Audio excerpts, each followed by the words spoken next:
Tu domā, ka tas ir siltinājums? Nē, tas ir hidroakumulācijas panelis no Isover. Šis panelis ir daļa no zaļā jumtu risinājuma, ko mēs izstrādājām speciāli priekš Latvijas laikapstākļiem. Mēs esam ar Nauri, kurš Isover Latvijas pārstāvis šeit. Apskatāmies uz to visu kopējo sistēmu, kā tas viss kopā funkcionē. Pašā augšā uz gatava zaļā jumta ir laimiņu paklājs.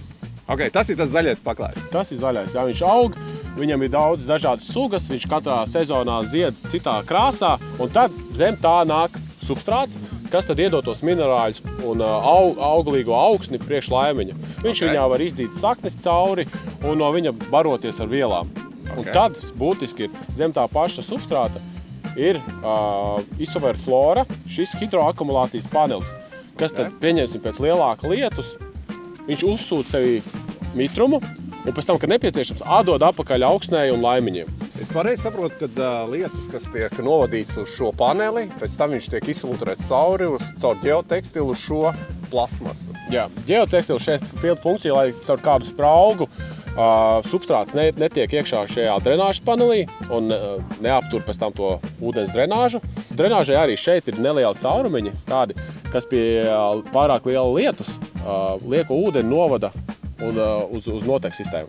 Tad sanāk tā, ka liela lietus gadījumā tas ūdens slodze, kas tiek vadīta uz augsnes, viņa tiek izkliedēta, un tad viņa mērene tiek filtrēta cauri uz ģeotekstilu. Līdz ar ko es saprotu, ka ūdens slodze uz saucamajām teknēm nav tik liela, jo viņi tiek izkliedēti caur zaļo jumtu. Jā, tas ir ļoti būtiski Eiropā, kam viņi pašlaik pievērš ļoti lielu uzmanību. Un pat ir valstis, kas pieņem kā standartu to, kad ir kaut kāda veida aizture lietus ūdenim uz jumta izveidota. To mēra litru uz kvadrātmetru, bet tas ir ļoti būtisks funkcija. Tas ir praktiski, tas notiek tā, nolīst lietus, pēc 4 stundām tikai pirmais ūdens, kas nonāk uz noteku. Un lēnām notek. Nevis pilnīgi viss lielais lietus daudzums uzreiz skrien uz notekām un noslogo pilsētas noteku sistēmas. Forši, kolosāla sistēma. Man patiesi prieks, ka šis ir pirmais projekts, kas realizēts ar lieliskiem sadarbības partneriem Alejas projektiem. Tāpēc ir prieks kopā mācīties.